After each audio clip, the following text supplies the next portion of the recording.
Hello, guys, and welcome to the It's gonna make a nice blooper reel. I mean, like, dude. Honestly speaking, this is literally my first like podcast, like kind of video That's webinar type of amazing. thing. I'm not even joking. So let's just like enjoy it, just freestyle it, just have a good time, have a good conversation, and yeah. So my name's Ash Masoha. I am an entrepreneur and investor in the UK, and this is my brother, Thumiso Masoha, coach and mentor, strategic marketing genius, branding expert, and so much more. Father, brother, son, and just an inspiration to me all my life growing up as a bigger brother. Aw, And it's just, yeah, to be honest, it's just an actual pleasure to have this opportunity to, because we don't speak regularly. So mhm. this is a special moment, to be honest. Yeah, that's true. So I'm honored yeah, to I be your mean, first guest. yeah, thank you, dude. Thank you so much. And yeah, so we'll start with your journey as a strategic marketing expert. I don't even know how to, because you do so many things. You're so multi-talented. I mean, where do we start with what you do? What do you call yourself? Coach, mentor? I think, yeah, coach mentor is kind of where I've settled into. My day job is I am what you say. So I work in marketing. I've worked in marketing now for 20 years. Can't believe it. It's probably more because I don't know if you remember this, and it's only because I'm doing an interview with my brother. But when we were growing up, our parents had various businesses, growing up. And it's interesting if you ask my dad, our dad, he'll tell you that I used to like chime in on his logo design. I used to take photos of cakes from my mom's business and give her tips on how to sell them better at church and all of that. So I think my journey in marketing and communication probably started as soon as I like just understood like that you can sell something and you can make money. To be honest with you, but formally, 20 years ago, I just finished my IT degree for my mom, handed the paper over, and I said, now I'm going to do what I want to do. And I actually started a marketing agency way back then. So it's been 20 years. It's been 20 years on marketing. Wow, wow. That's crazy. Um, that is a journey and a half, and it just brings back memories to when we were younger as well. With mom hustling, mom had so many different businesses. She was working at the same time. Dad was self-employed as well, and like just I mean, it was inspiring to us growing up to see how hardworking they were and how ambitious they were. They were always driven to want the best for us, and that's definitely rubbed off on me. And funny enough, we kind of took separate paths in life, but somehow we've come back and met in this place called marketing. Yeah. So I myself started a digital marketing, social media marketing agency just before COVID, and obviously at the time I've been involved in I'm you know me, I'm an entrepreneur, I'm a hustler. I've been involved in so many different businesses, had so many different businesses of myself, so many failures, so many successes, as you know, and yeah, it came to the marketing thing, and I really like found I was really interested in it. And to be honest with you, a big inspiration for me to get into marketing was you, because when we were younger, you were so into computers. You were Wow. Wow. so into computers. Honestly, like I remember our first computer was like literally you used to hog that computer, dude. And you used to have games on it, and like, do you know what I mean? That's what got me into gaming as well. Watching you playing like GTA for the first time when it was like the first GTA, do you know what I mean? Like, and I still play GTA now. So it's like imagine the first person I saw playing games like on computers and TV and stuff was you, Kura, people like that. The guys I looked up to. So when Yeah. I think of it, you are quite a very big inspiration in regards to my Oh, path thank you, man. into honestly into digital marketing. And yeah, like it's just I mean, what does strategic marketing mean to you, or marketing in general? What does it mean to you, and why do you feel like it's so important for business owners and businesses to focus on, or to have a good strategy when it comes to marketing? That's such a good question. One of the people that I really follow a lot is Seth Godin, and he says that for him, marketing is doing really useful work in the world and getting ideas across to people that need to hear them. And I love that, the simplicity of that, because I think that at the end of the day, we have language and we have communication. Those are the tools that we use to create meaning, and as marketers, we get to play with that all day long, every day. We can also include graphics and images in that as well. And really, for me, it's the idea that you can transmit a feeling, an emotion, a meaning to someone else. I've just come off of a client meeting now, where we've been struggling with this client for so long. They sell fasteners. It's an international company that has an office here in South Africa, and they're struggling to crack the South African market because everyone sells fasteners here. It's just a fastener, and so it's been a tough slog with them in terms of building a campaign and trying to find positioning for them in the market. And seeing her smile today and get what we were trying to say about her as a human being, about her team, and how that billboard and that print ad and that banner are going to transmit who she is to the South African market, so that she can create connections with people and generate economic energy, is why I do it. I think it's that's the seeing that kind of that glistening in someone's eye, that magic, is why I do it. It's really something special to be able to communicate meaning from one soul to another. And so that's what I believe marketing in is. I believe it's the transmission of really important ideas and important Mm, things that need to happen from one person to another. yeah, I completely agree with you. And yeah, man, that story in itself is just like it's actually how can I explain it? It's the feeling you get from like helping someone to achieve their goals through like a marketing strategy and stuff. It's like the value that you're bringing to them, that feeling of knowing that, that happiness is bringing them to see their business flourishing because of ideas that you've brought in. It's a very fulfilling feeling. Yeah, they say that. So how do you? Sorry, I think we've got a bit So of a lag. it's okay. I was gonna say, they Cool. say Yeah, that go on. nothing happens without a sale. And I think that, Mm, for sales to happen, a lot of the times you need marketing. I used to teach a class on personal branding 8 or so years ago, and I used to give a visual of what the difference is between branding, marketing, and sales. And for me, it's like, imagine you're walking down a street. There's 8 or 9 houses on the street. Um, mm, Marketing, if you want the basics of marketing, are someone in one of those houses. There's three of those houses maybe where they sell eggs, and in one of those houses they put on a piece of paper, yo, we sell eggs, we sell eggs, we sell eggs.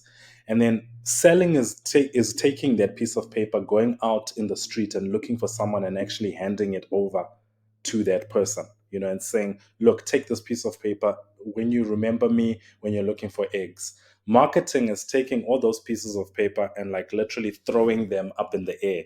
And if you have different colors, if you have music banging, all of that, the experience of that, of getting that message out, for me, is marketing. And then branding is when someone was looking for eggs and they go, oh, I need to go to house number 10 because house number 10 is top of mind for them. Do you know what I mean? And for Mm. me, that's the difference. And I love the part where you can be creative with it, and you can do different colors, and you can throw it up in the air. You can have a song and a dance and music, but at the end of the day, the message is transmitted. We sell eggs here. That's a cool story that I think really, for me, like solidifies kind of the difference between the three. Mm. Yeah, that is, and I think it's important to differentiate between those three as well. I lost connection for a minute, but it's back. It's cool. So yeah, how do you approach developing a strategic marketing plan for a new product or service, or Good maybe a new question. client? Good Mm. question.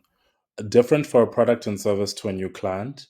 I think when it comes to products and services, what I'm seeing a lot is that we have this assumption that when we create something, people will buy it.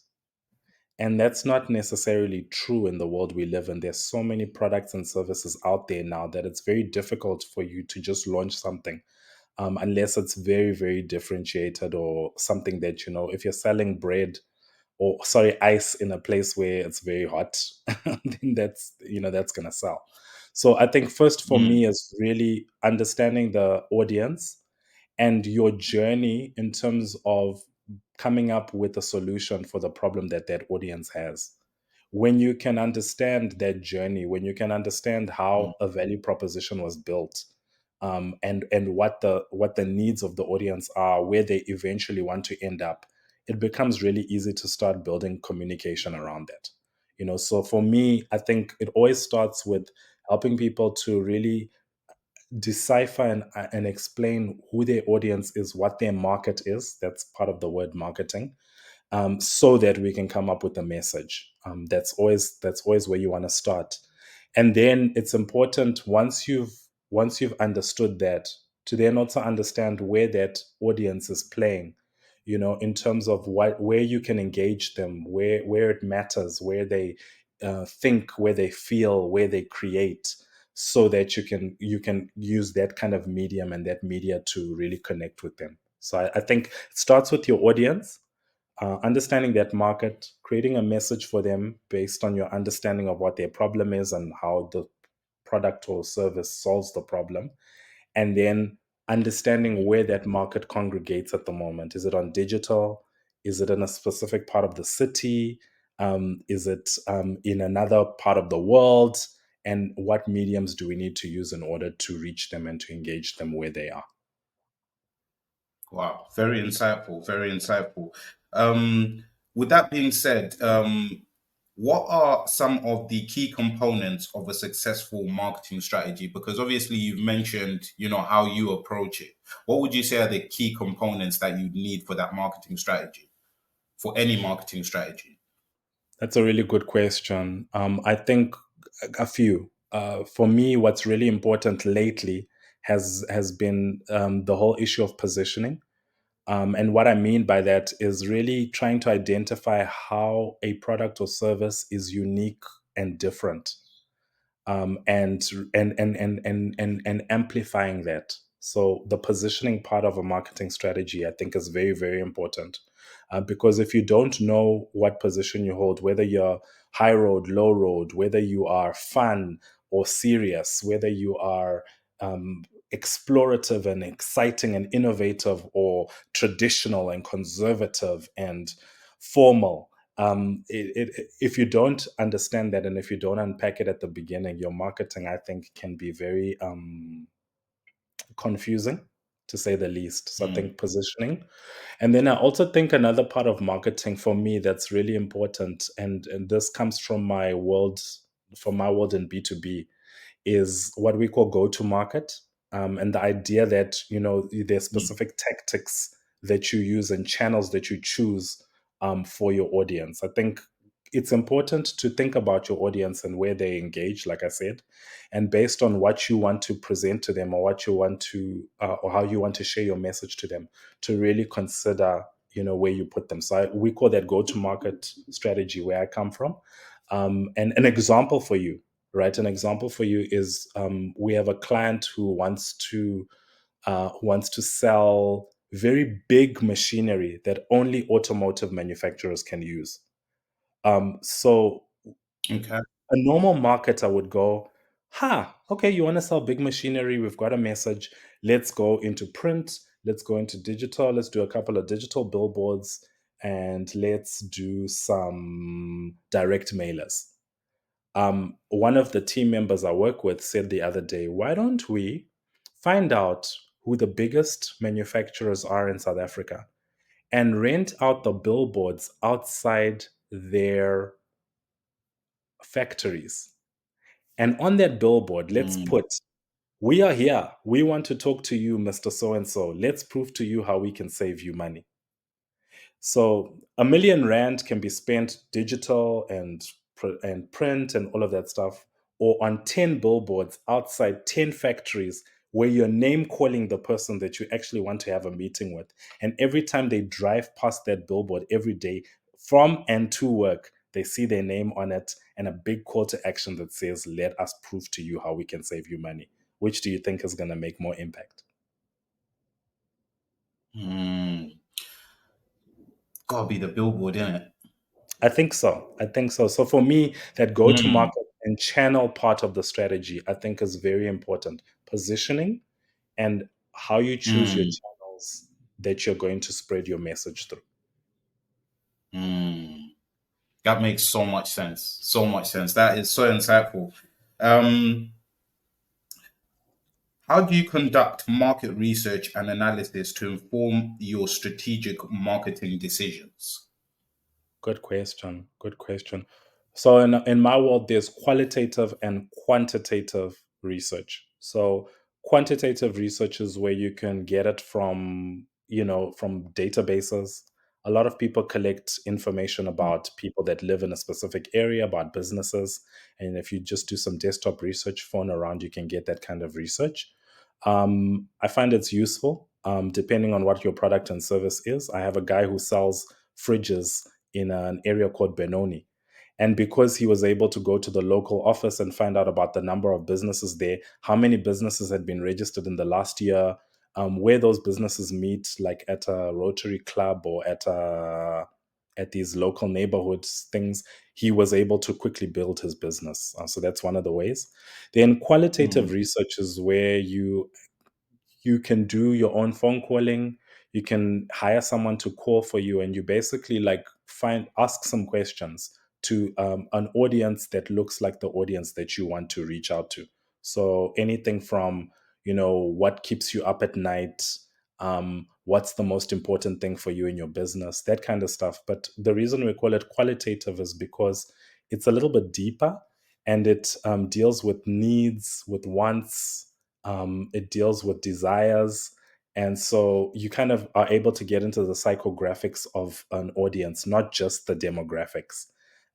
And so those are the two kind of typical ways in which we do research. You can do a desktop with numbers and information that's readily available, or you can hire mm, somebody or do it yourself and do some cold calling and actually ask questions about what business owners or what your target audience, your consumers are looking for and what they feel, what they need, what they want, what's missing in their life, that kind of thing.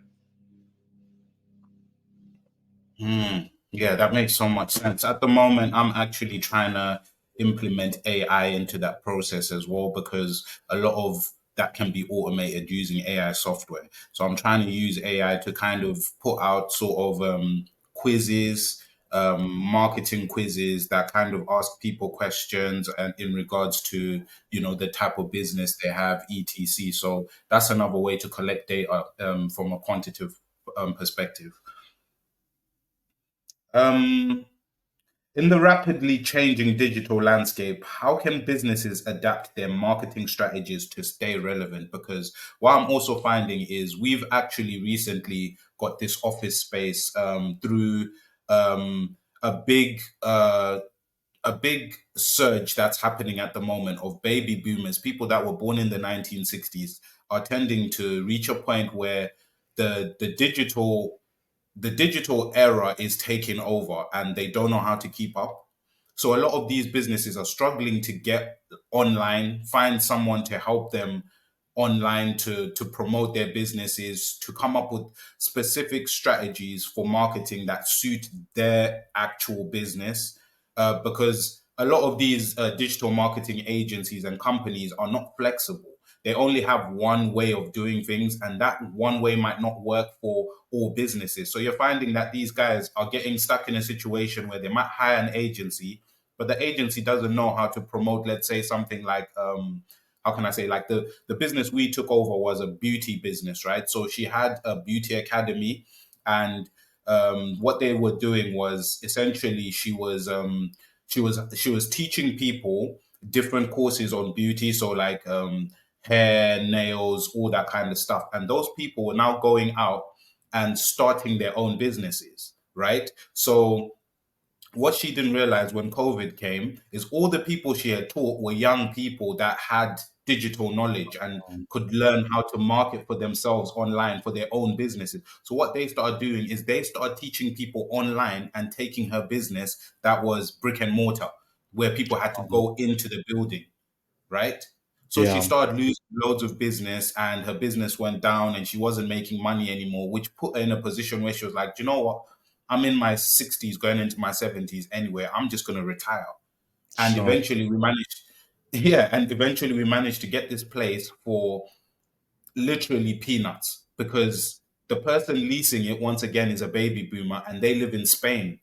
They're still charging the price that this place was being rented for out maybe 10 years ago. They don't know any different. Sure. So they haven't gone with the time. So us as young millennials coming in, we're seeing these opportunities and we're taking over for such a cheap price. What we're doing now is we're renting the rooms out individually, and we've got two rooms that we rent out hourly. And from that, we can create an income stream. And we're creating multiple income streams within the building because I'm also running a podcast studio in here that I'm Yes. renting out to other businesses. You see what I mean? So Yeah. in the end, we're paying maybe something like £700 a month, but what we can make from it is like 3 to 4, maybe 5K a month, just out Yes. of the different income streams we can create from the building. Yeah. She never saw that opportunity because she doesn't understand the digital marketing world and industry and how to blend her business with that. So right now there's that problem where a lot of these businesses don't know how to do it and they don't know, there's not enough experts out there or people who have the right strategies for specific businesses. I Hence hear my you. question. Yeah. How do you think that this digital landscape that's changing and the way things are changing, how these type of businesses can adapt their marketing strategies to stay relevant? It's a great question, and kudos to you and your team for what you guys are doing. I think um, for me, you've always represented somebody who's quite agile. You don't get stuck in your ways, and you're quick to see the winds of change, and you're quick to adapt. And that's part of your question. How does that happen? I think the answer lies in something you said: strategy. The word strategy actually means or the idea behind a strategy is cutting down options and finding a simple straight path through. And I think when you decide on a strategy versus when you are strategic, you can see so not everybody is strategic, but a lot of people use strategy. And the idea of being a strategic person is that you're a person who can look at a number of different options, look at a number of different ways to go through something, and pick what for you at the time is the best option. And I think you and your team are an example of that. You stay nimble, you stay humble, you stay hungry, and because of that, you can spot these opportunities. Maybe in a couple of months' time, the businesses that you want move to another part of the UK, and you have to pivot with that and move all your equipment and all your studios to another part of the UK because you're nimble. That's being strategic. The strategy would be we're hiring a place and we have a podcast studio. That might not work for you if all the business people in your area move to another area. Do you know what I mean? Because they need to be close enough for them Yeah. to come to your studio. So I think to answer your question, staying humble and staying adaptable and agile in your mindset is probably the first and Mm. foremost important thing. And then also not hopping down and choosing a strategy, but being strategic in the truest sense of the word is very important in the business environment that we're in at the moment. I started a marketing company 20 years ago that we used to build websites. If I was still building websites now, I'd be out of business. In fact, I have a cool story about that. At some point in my business, you could build websites on Facebook using HTML. And 80% of my revenue was maintaining these Facebook HTML pages. And I think I was Mm. around 25, 26. Facebook changed their approach and their system. And within a day, there were no more Facebook websites. You couldn't use HTML on Facebook anymore. So I lost 80% of my revenue in one day because literally people were paying Wow. me to maintain those things. And I could have gone under. In fact, in many ways, I think it was the beginning of the end of that particular business. But the fact of the matter is that if I had Mm. just hopped on that and stayed on that and said, marketing is over now because Facebook doesn't do HTML pages anymore, I wouldn't be here. So you have to stay nimble, you have to stay agile, and you always have to look at what are the opportunities, what are the threats, so that you adapt and move. That is literally very, very insightful. And I feel like based on, like our circumstances and how we've managed to take that over, it's so important to understand strategy when it comes to marketing. And I think, like you said, no, not a lot of people understand this. And to be honest with you, I think it's difficult in the world of marketing because you find that in some situations people don't want to understand or don't want strategy; they just want results, and they Yeah, buy into the fact that right, this person's provided results for someone else without realizing that that person they provided results for might not. It might the same strategy might not work for their business. And I that's think a right. lot of marketing agencies make that mistake of going out and offering services that aren't strategic, that aren't flexible, that are just what they've been told by a coach or a mentor. This is the way to market.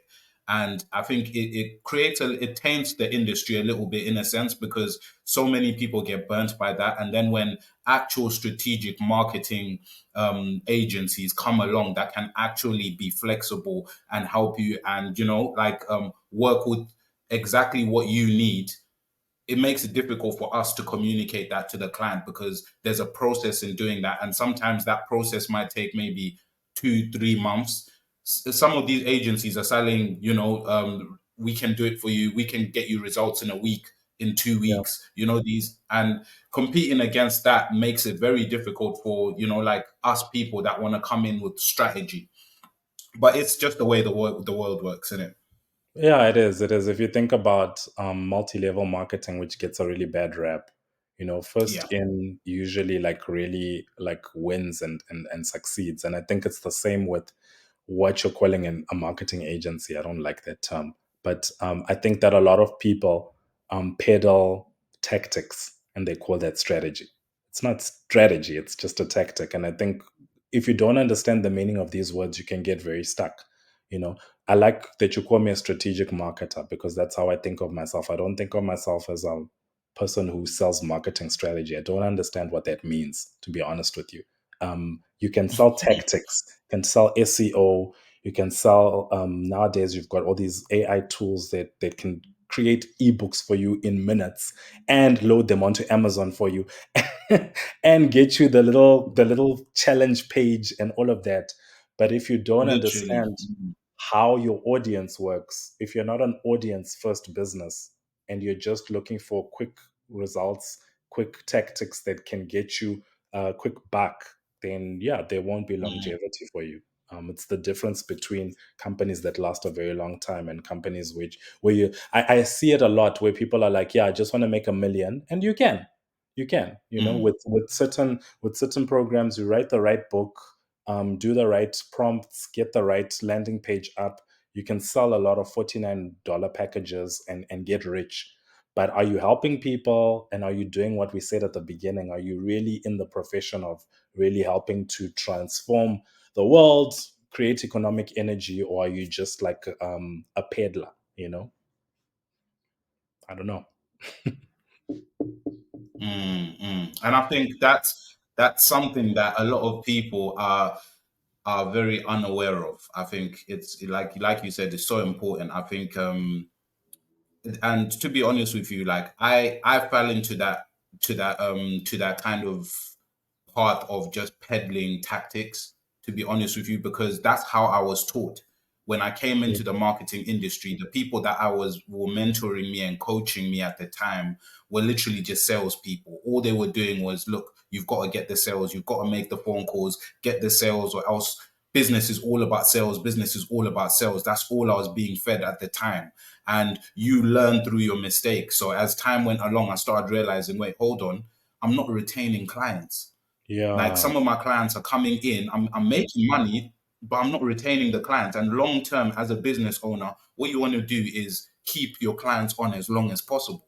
So Yes. in realizing that, I had to start doing more research and looking into, right, what am I doing wrong? Where am I going wrong with this? And actually getting the right mentors around me, following, like, I follow Think Media a lot on YouTube. They're like a Christian media company, Yes. and their values, the values behind what they do, is why I respect what they do and why I follow them. And from learning from places like that, and not and that and they give free content. They Yes. give so much Yes. free content out and so much free support and help. You're not going out and paying this guy for a course or anything like that. You know what I mean? Sorry, bro. I just got to pause for a second while I talk to this bank manager. Yeah, so sorry about that. So like I was saying, I got caught up in this in that cycle of, like, you know what I mean, just peddling tactics and just doing the sales stuff. So yeah, big learning curve, but here we are, trying to do the right thing, trying to give a value to people, trying to coach, mentor, trying to support, and just trying to be you know just trying to be someone of value, most importantly. I think that's my main goal. I feel like a lot of people are not are not of value. They don't provide value. You know what I mean? And um, I've just this year especially, it just hit me, and I just had an epitome, and it just hit me that, you know what, I feel like after COVID, I went into a bit of a rut, like mentally, and it felt like I reached a point where I even had conversations with mum where I was like, dude, mum, like, what is really the point? You know what I mean? Like, what is the actual point? Like, all of this, and people are suffering, people are dying. People don't even get to see their families if someone passes away. It was tough for me, from a mental perspective. And because I was at the time, I was staying alone. Dude, like I spent like literally a week without seeing another human being at a certain point. You know what I mean? And yeah, dude, like it was crazy. So I think that really hit, that period in my life hit me to the point where obviously I met Mandy and life started to continue. Things got better, the world picked up again, things started getting back into the swing of things. And it's really made me appreciate everything, like everything. I think about everybody now, like I think about family more, because that was a time period where, dude, if anything happened to any of us, we wouldn't have even been able to go to each other's funerals. That's how crazy it was. And it's brought such an appreciation to life in general. And I feel like that appreciation for life is pushing me in a direction where, even with business, with family, with conversations with people, I'm just a deeper person. I just have, I just want to really genuinely give value to people in terms of the knowledge that I have. And I want to connect with people in a way where the conversations we're creating are creating value for other people around us as well, you know?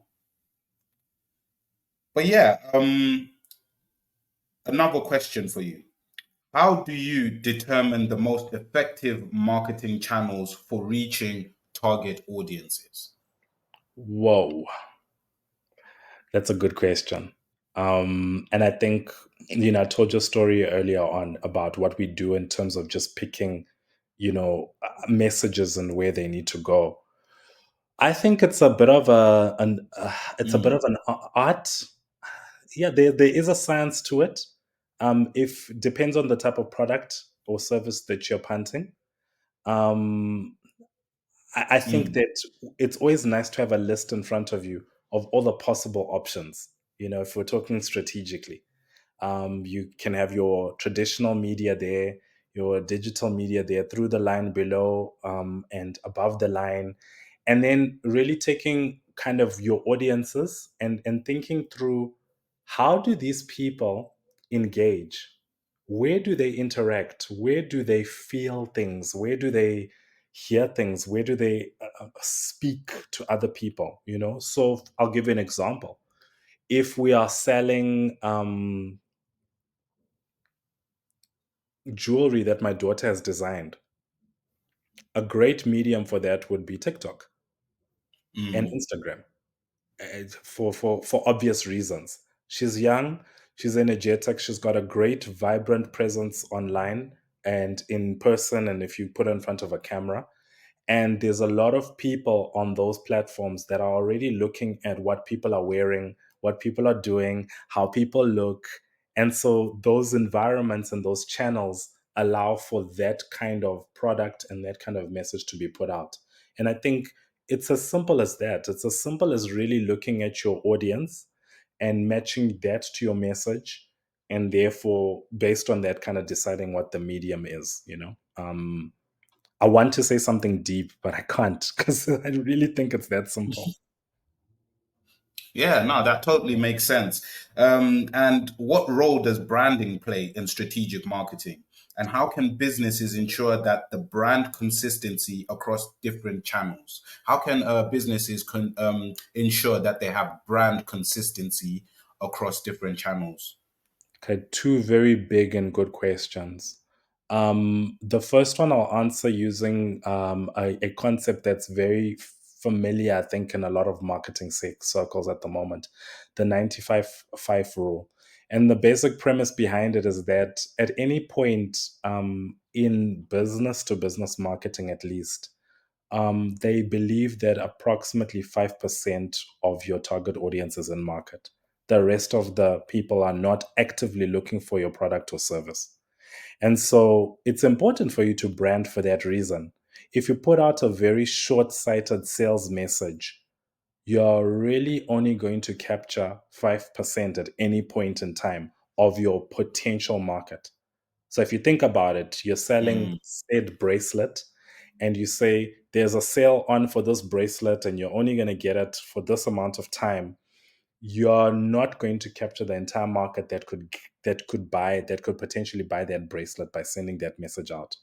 But if you put out mm, a very high level branding message, these bracelets make you look amazing. These bracelets are really great for the environment. And if you buy one, you're doing your piece for world health or whatever it is. Putting that message out keeps you top of mind so that when someone does want a bracelet, they go, "Oh, where's that company that did the bracelets that help people somewhere, and so I mm. think it's very, very important to have branding, a branding message out and a branding campaign out at all times, budget permitting. In terms of your second question around consistency, I don't know. I really don't know. I haven't been a branding person for long enough to know that. In terms of what people do, um, Mm, from a personal branding perspective, I believe in authenticity. I believe in showing up the same way that you would with your wife and your children in business as well. And I think that goes a long way. That type of consistency goes a long way to really finding and attracting your tribe long term. But where it comes to images and graphics and all of that type of consistency, I'm not the best person to ask. Cool, cool, no problem. And how do you measure the success of a strategic marketing campaign? And what are the key performance indicators that you recommend tracking? Oh, it really does depend. I always say that, a big one is obviously return on investment for me. I don't want my clients to spend Hmm. £100,000 if I don't believe that they're going to at least get £100,000 back, like zero for zero. Like it would be nice to get £200,000 back, but I don't believe in flushing money down the toilet. So for me, it really comes Mm, down to one of the key metrics that I like to track a lot is the cost of acquisition. Not an easy thing mm, to track, but you can, and I think that it's important to always be able to see if you spend X on a campaign, how much revenue does that campaign generate you, and based on that, what is the return on that investment? I think that's one very big one. mm. Another one for Yeah. me is I don't like engagement a lot. Nowadays, we talk about signal and intent measuring, and I love that. Mm, And the idea behind that, Nyasha, is really simple. It's the fact that if you put out a piece of content, an asset, if you put out this podcast and it's got a call to mhm, action on it, and it's got a journey that follows that call to action, perhaps you say to people, download my ebook. And then after that, it's mhm, sign up for a 1 hour or 30-minute power session with me. At every point that mhm, you're putting a call to action, you can measure how many people act on what you say. And that action mm, becomes an intent that you can use to sell them more and more things or to take them further and further down your funnel. For me, those are very mm, important measurements that a lot of people don't use a lot. You can spend money on advertising, but how are you taking the audience that you've advertised to and retargeting to them? And then how are you looking at that retarget audience and what they do? How many people watched a video to the end on LinkedIn? How many people filled in a form or pressed a WhatsApp contact button and send you a little note? Those mm, little measures are very, very important because in that lies people that you can continuously build like ongoing relationship and therefore revenue with. And that's one of the big things for me at the moment is making sure that everything we put out is carefully considered and that we are measuring the intents or the signals that the audience and the prospects put out to us. mm. That makes so much sense. I've learned a lot from that because at the present moment, I'm kind of in a space where I read the $100 million offers by Alex Hormozy, and it kind of like I was like, hmm. I mean, before I was like, I was very much into equity anyway, but when I read that book, I realized, you know what? Yeah, ultimately, at the end of the day, my new offer now is an equity share of 50%. I don't Sure. charge upfront. I don't charge upfront, and I make sure I tell everyone that like I'm not gonna charge you. The only thing anything is gonna cost upfront is a setup fee, just so that we can set up the software, CRMs, stuff like that. That's not gonna come out of my own pocket for someone else's business. So that's all we do. We set it all up, and all I do is I take a 50% equity. So I'm putting in 50% into your marketing and sales, and what we're getting out of the return we get out of that, I get 50% back. Amazing. Literally, that's how I work now, because I find that that's the best value that I can give to someone, because at the end of the day, if they know I'm willing to get them results, the results that I'm going to get them is how I get paid. So if I don't get them results, I don't get paid. It's that simple. And I think it's an offer no one can really say no to, if you know what I mean. At the end of Yeah. the day, it's like, okay, cool. So I'm not asking for 50% of your whole business's revenue. All I'm asking for is 50% of the revenue that I'm helping you make through my Yes. strategies, through my systems. That's all. And I think that's fair because if I can make a business 1 million through my marketing strategies, I'm taking half of that. I'd rather an equity deal than for you to be paying me a monthly retainer of 1,000 when I could have walked away with a lot more. And I I think hear equity is you. always the best way to go. I love that. I love that perspective. I recently did a survey with very old clients of mine, and one of them said that to me. He said, I think it's time for you to just to do work where you actually like take a part of the ownership. And I'll be honest with you, Hmm. I had an adverse reaction to him saying that because I thought, is he just taking the Mickey out of me? Does he actually just want me to work for free? You know? Um, Yeah. and I still, there's a part of me that still feels that way, but it's my trauma, not yours. And Yeah.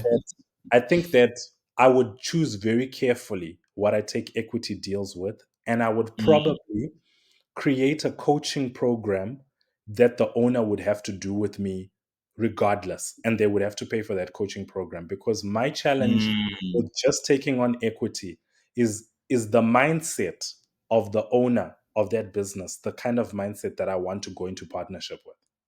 Do you know what I mean? And so I would want to make yeah. sure maybe in a coaching program pre the equity deal that I know and Mm, understand my partner very, very well. That's the yeah. only build I would have for that model. So that I can at any point also walk away and go, this person is actually going to end, this is going to end up in tears, not something Yeah. that I want to do. Because yeah, some people can take advantage of you, but I definitely agree with you. If you know what you're doing, Mm, an equity deal is the way forward. And if you've done all your homework and you understand the numbers and the psychographics of a business, and you feel like you can make a difference in it, without a doubt, I think that that's the way to go. It's the reason why a lot of self-employed people never make it because they're doing it for other people and not necessarily for themselves. cool. Yeah. I mean, yeah. I yeah.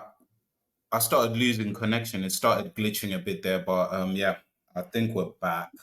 Um, cool. What trends do you see shaping the future of strategic marketing, and how can businesses prepare for them?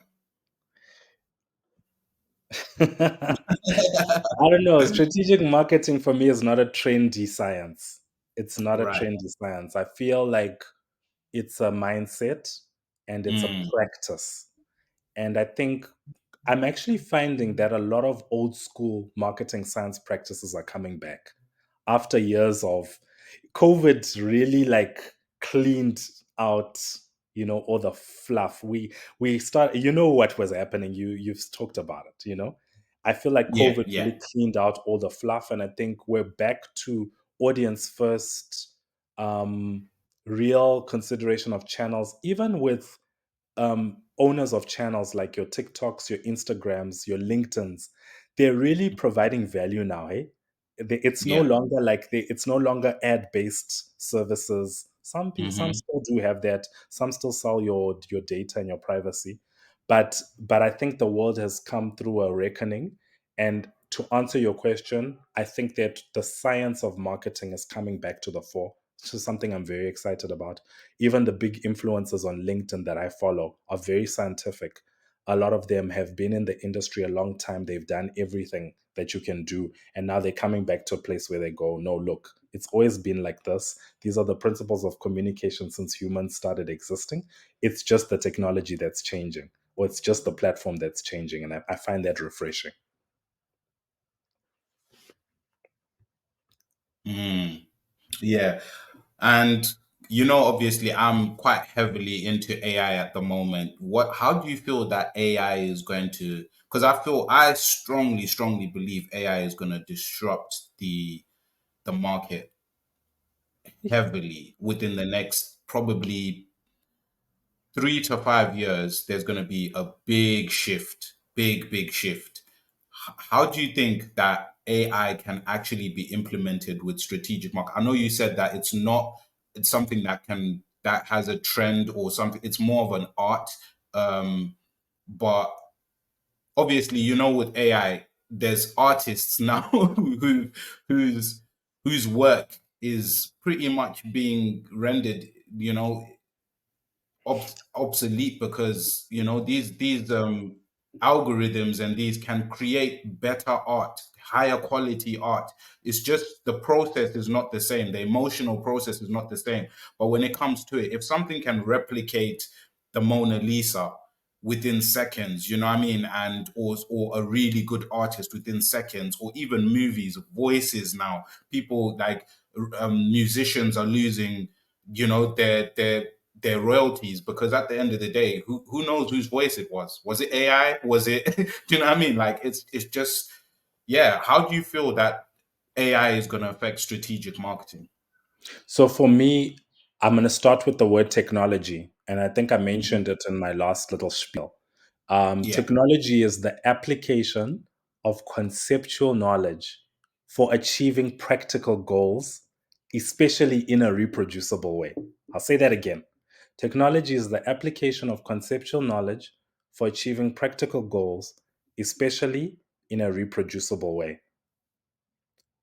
Mm, I had a friend back in Zimbabwe who I wanted to start a creative agency with. I was going to be the managing director, he was going to be the creative director. And we fell out of favor with each other when I discovered WordPress. Because I said to him, mm, I've seen you spend like 20 days building one page. WordPress came in with templates, and I could do an entire website in 2 hours. And I promise you, I took off my whatever loyalty and allegiance I had, and I said, "You can do the arty thing. I'm gonna go with this WordPress thing." And I actually made a lot of money. I paid mm, rent for many years using WordPress. When Google mm, introduced image search, I think it was the JLo dress, it changed mm, all our lives, because now when I wanted to look for a picture for a website, I just put it into Google. And that was before they used to put watermarks and all sorts of things on images, and I'd find the image that I want. yeah. For me, AI Mm, is the elevation of that, especially generative AI. I remember when I was looking for, mm, when I was redoing my brand, and I wanted to do it around the launch of a rocket. I reached out to you, mm, and you actually generated yeah. some images for me using placeholder. I can't remember what program you used, but beautiful Mm, images, which I will I actually have never found them, seen them anywhere else. The guy who's looking at the rocket, if you look at the back of his head, it looks like me. So, I didn't have to get someone to take a picture. I didn't have to try and look for someone to superimpose a rocket. The whole thing looks real, and mm, so I'm very excited about artificial intelligence. I'm very excited about where technology is now, because I think that it's unfortunate, but mediocre creators are now going to become obsolete, and mm, creators um, that really have something of substance, something to give to the world, have all the tools that they need now. I downloaded mm. an app today called CapCut. I mean, Oh. this thing, I've been using I've CapCut for never, months. I have never Dude. in my life. It it edits your videos, puts captions Hmm. on, changes your back for free, changes your background for Hmm. free, and loads For it free. onto any system that you want. Right now, Mm, we're on a system called StreamYard, which allows you to do live streams onto LinkedIn mm. straight from it without paying a cent. I have Canva, which Crazy. I've just used for my 4040 series, which has done amazingly for me. I wish Mm, I had a product to sell now, because everybody wants merch and a product. mm, Um,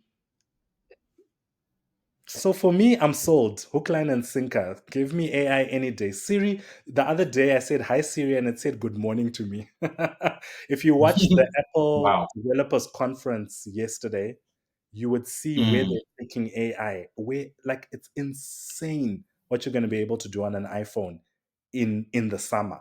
It's insane what you're going to be able to do with an iPhone. So, Nyasha, you don't have to sell it to me. I am sold hook, line, and sinker. I want to join everything. I want to experience everything and dude. try everything, because even in, and I'm going to say this, out loud for the world to hear. Even in the agency I Mm. work in, a lot of things are so antiquated. You Yeah. know, you look at a copywriter writing Mm. copy, and the number of reviews we have to go through to show that copywriter what we want them to do. Where if you give it to Mhm. ChatGPT with the right prompt and tell it who you're writing it for, it can produce 20 of those Mm. in seconds. I can't. Like, it's ridiculous. It's actually ridiculous. Dude, you are lucky because your little brother is actually an AI expert at this point. So I have so much knowledge and information value to share with you. I've literally curated my own chat GPT masterclass and I'm going to send you the whole thing, dude.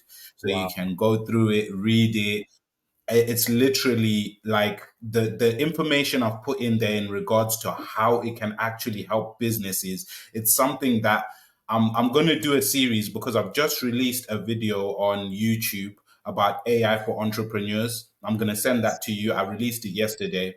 So like views are not up on it yet. I still need to promote it. So I'll send that to you so you can watch. And then I'll send you the AI masterclass, a chat GPT masterclass, so you can go through that because I think some of the stuff in there is going to help your clients and open so many doors for you and what you're doing with strategic marketing. It's going to be a game changer, dude. I promise you. And you're the first person who's going to have access to it. So I was actually going to do yeah, so I'm actually going to do a school, Alex Omozi's school Yes, he's big at the moment. I'm gonna put the whole Chat GPT masterclass on school as well. I know there's a couple of AI people that's on there, but trust me when I say my stuff is another level, dude. Like I've gone into so much detail and I've done so much research on it. When you watch the video for AI for entrepreneurs, I've got like links that I've put in there for like places to go and get more information about AI, like stuff that I've read, like from like Harvard graduates that are studying AI at the moment, stuff like that. So I've got all that information in there. I'll send you that AI for entrepreneurs, all my slides for that as well. Dude, the information is crazy. And I know if we partner up on this, um, dude, the doors we can open with the knowledge that we have.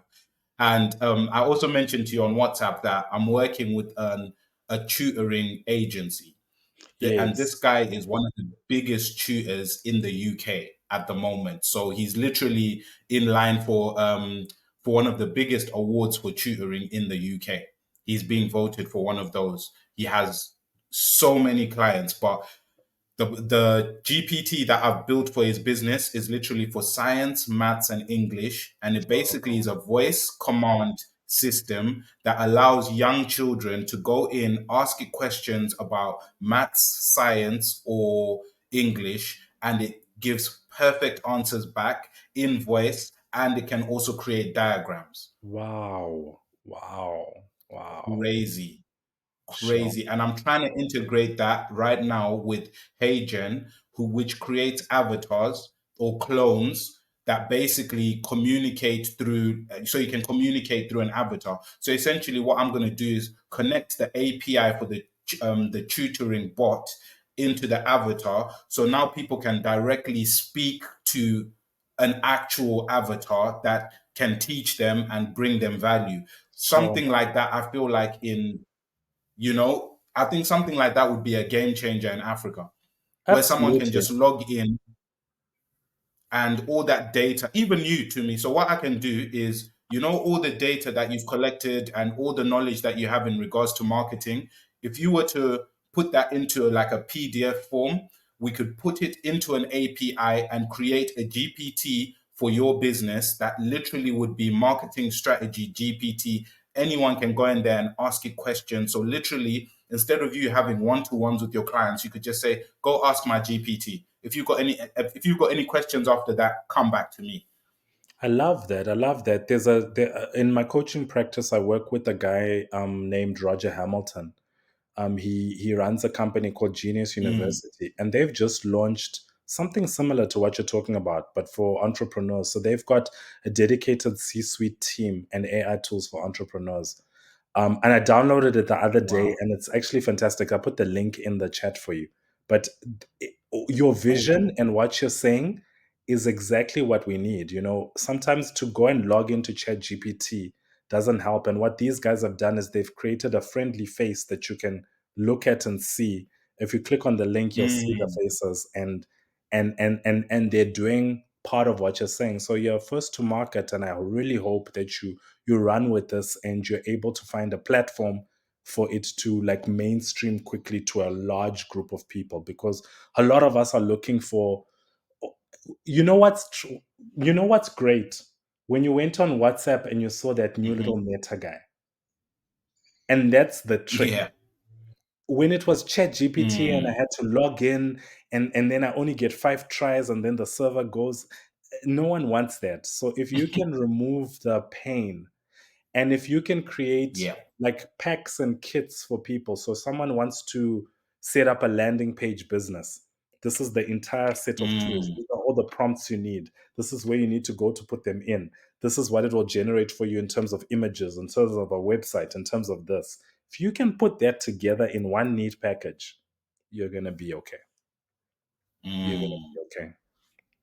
Dude, you have to be part of the journey though, man. You have to be part. I need your knowledge in regards to Absolutely. strategic marketing and how we can build it. But like it's still in prototype phase, so we're gonna build it, and obviously we'll have more conversations about it, and I'll fill you in, introduce you to Jack the guy, and yeah, man, I think we can really work on this and build something that can be life changing for a lot of people Amazing. and lucrative for us. Amazing. Amazing. Looking forward to it. And finally, dude, last question. What advice would you give to businesses looking to improve their strategic marketing efforts and achieve their goals, their marketing goals? Sure, that's a good question. Um, it's never a bad idea to read a book on strategic marketing. And I have a couple that I Hmm. would recommend. There's one literally called Strategic Marketing by Harvard Business Review. That's a great book to get. It's an orange book. When we edit this, we'll Awesome. put links in. There's a book Cool. called Your Marketing Sucks by Mark Stevens that I think is one of the Hmm. best books I've ever read. My dad used to have a big library, anything by Tom Peters. In that library, I Hmm. lapped up, and he had great insights on strategic marketing. Seth Godin, always a good guy to read. Purple Cow is a classic. Um, then some really scientific books around marketing, which I will remember one day, because the titles are so boring you don't remember them. They don't do a good job of marketing themselves. But I think for me, the first thing is to fill yourself up with knowledge. Even if you don't read, get a chat GPT thing to generate stuff for you, and get a tool to read it out to you. Buy Hmm. the audiobook versions of the books I'm talking about, because it Hmm. takes a while for it to land. It took me many years Yeah. of reading these books to really understand what I'm saying to you now. It didn't just come after school. I Mm, didn't just learn it in a university course. So that's the first thing I would say in terms of improving. And then your second mm, question was, if you want to reach your goals, what do you need to do? I think the best way to reach your goals is to get a planner. mhm, You can get it in book format, you can get it mhm, in digital format. I'm going to have a couple on my website in a couple of months, because I'm working on a great product to do with planners. But mhm. if you get a planner, what it Cool. does for you is that you can put your goals together on a piece of paper, and you can track every Mhm, single day what action you're taking towards reaching your goals. The only way to reach a goal is to take an action. So for me, if you're not documenting the actions that you're taking, you've now done your first podcast. Well done. That's a Thank great you. big action. A great Thank big you. Thank you action. very much. You are going to get better at this, and better, and Mhm, you're going to have much bigger people than me that come onto this podcast, and you're going to achieve a goal by doing that. That's how you achieve your goals in marketing. It's exactly the same thing. When you write it down on a piece of paper, see how long it takes from the mm, time you write it down to the time you achieve it. I'm teaching my 4-year-old daughter that, and she's a beast, because now she knows, if I say to daddy, I want mm, this, I have to track how long it takes me from the day I say I want it to the day I get it. And I have to see what I'm doing every day in order to get it. And if you teach your brain to do that, Mm, the goal getting becomes automatic. wow, that is such brilliant advice, to be honest with you. And when I think about it as well, I think even when we were younger, I remember there's this book that you bought. I can't remember what it was, but you bought a book from a stationery store, and it was like how to organize and how to plan. And you were the first person in my life who actually, obviously there was my mom, because my mom was she was so organized, right? Because she was a school teacher. So there was that. I mean, I remember getting pencils and pens for Christmas, dude, number books and notebooks and stuff like that. But obviously, your mom's a teacher, so she's gonna get you stuff like that. But you know, like everyone was so organized. Even dad was so organized. He had a library. He had books. So I've always grown up with that around me. Just being able to plan and organize myself and set goals for myself and stuff like that. So that advice that you've just given is just advice that I feel like you've always been there to give me. Do you know what I mean? Like, just write it down, put your goals down, and slowly but surely, and stuff like this podcast, sitting here being able to talk to you, in a sense we're also planning, we're also creating Yeah. goals through what we're talking about. Yeah. We're speaking things into existence, and that's so powerful, dude. So I'm really glad that you had time and you made time to come on and have a Always. chat. It's been like an hour, dude, of just straight value, and I appreciate that so much for my first podcast. Thank you so much for having me. I'm really, really honored. And I'm so proud of you. I'm proud of the man that you're becoming. I'm proud of the fact that you are saying and acting like a person of value, and that you want to put out so much positive energy and light into the world. And so I wish you all the best, my brother. I bless you, and I pray that all your dreams and all your desires become true. Thank you, bro. Thank you. Thank you so much, man. All right, Awesome. listen, I'm gonna let you go because I know you've got stuff to do. Say hi to Teno and the missus for me. Let them know that I'm out here and I'm hoping to come to South Africa, hopefully in Please, December. Because, please. dude, December's a dude, good I time. We'll I go. need to see you guys. Yeah. And I need to see you guys. It's been way too long. I need to see everyone in Africa. It's just been way too long, and things are a bit better now. So, COVID's gone, things are settling down, business is going well. So, I'm definitely planning to come down, and it'll be great to see you guys soon. Nice. Nice. We look forward to seeing you, bro. All right, then, my bro. I'll let you go. Take care, bro. Thank you. Bye bye. Bye.